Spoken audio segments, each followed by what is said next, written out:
अभी के समय में आरबीआई बहुत एक्टिव हो गया है और आरबीआई चाहता है कि आम ग्राहकों को ज़्यादा से ज़्यादा फ़ायदा मिले और बैंकिंग कंपनी अननेसेसरी का फ़ायदा ना उठा ले ग्राहकों का। इसी वजह से आरबीआई का नए नियम आप लगातार देख रहे हैं।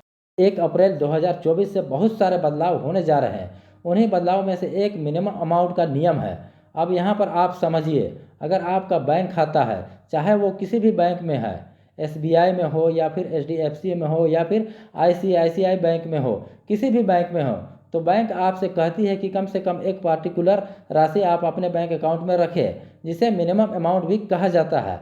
तो सबसे पहला नियम आरबीआई ने लागू किया है, वैसे अकाउंट जो पिछले 2 साल से निष्क्रिय पड़े हैं, एक्टिव नहीं है, उस पर कोई भी मिनिमम अमाउंट का चार्ज नहीं लगाया जाएगा। जी हाँ, ग्राहकों की शिकायत होती है कि हमारा अकाउंट तो पिछले 3 साल से यूज नहीं है, 4 साल से यूज में नहीं है और आप उसमें जैसे ही पैसे डालते हो तुरंत काट लिया जाता है। दरअसल होता यह है, बैंक उसमें मिनिमम अमाउंट नहीं होने की वजह से चार्जिंग करते रहती है, चार्ज लगाते रहती है। इस कारण से आपका बैंक अकाउंट माइनस में चला जाता है। मान लीजिए माइनस अकाउंट 500 रुपये है और आपने पैसा कहीं से लिया और 5000 उसमें जमा कर दिए अकाउंट में। चूंकि यह माइनस में है तो 500 रुपये काट लिया जाएगा और आपको 4500 रुपये ही आपको दिखाया जाएगा अकाउंट में, यानी 4500 रुपये ही दिखाया जाएगा पॉजिटिव बैलेंस में। तो यह 500 रुपये बैंक ने काट लिया आपसे। तो इसी को लेकर आरबीआई ने निर्देश दिया है बैंक को कि आगे से ध्यान रखिए, कोई भी अकाउंट 2 साल से ज़्यादा निष्क्रिय है तो उस पर कोई भी जुर्माना नहीं लगाना चाहिए। दूसरा नियम कब से लागू होगा?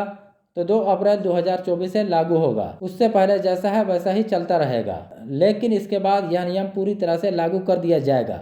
तीसरा इम्पोर्टेंट पॉइंट, जैसा कि मैंने बताया, अकाउंट वो होने चाहिए जो 2 साल से या उससे ज़्यादा समय से निष्क्रिय है।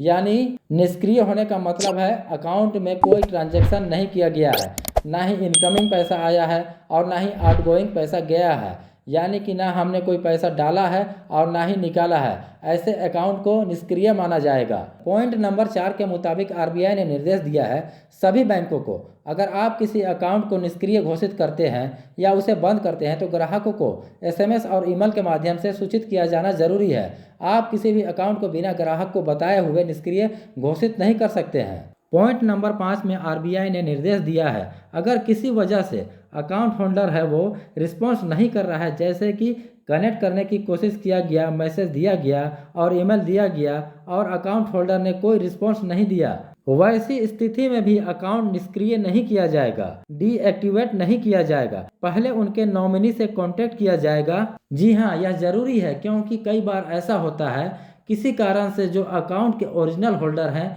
वो या तो है ही नहीं इस दुनिया में, या फिर है तो ऐसी जगह पर है कि वो ऑपरेट नहीं कर पा रहा है बैंक को, तो वैसी स्थिति में नॉमिनी से हेल्प लिया जाएगा।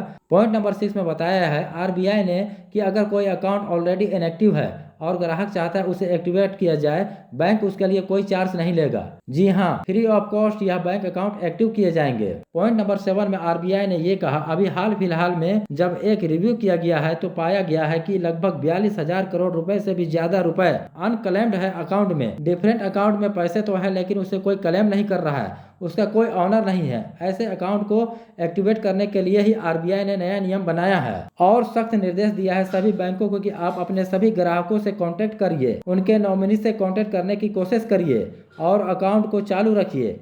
और यह सब करने के बावजूद सब कुछ कर लिया और कुछ भी पता नहीं चला है, ग्राहक का अता पता ही नहीं चल पा रहा है, कोई क्लेम नहीं करना चाह रहा है, जो अकाउंट में पैसे पड़े हैं तो वह पैसे इधर उधर नहीं जाएंगे, वह पैसा आरबीआई के पास रिजर्व रख लिया जाएगा। तो नियम के अनुसार कोई अकाउंट 10 साल से इनएक्टिव है और अमाउंट पड़ा हुआ है तो अमाउंट आरबीआई के वेलफेयर फंड में ट्रांसफर कर दिया जाएगा।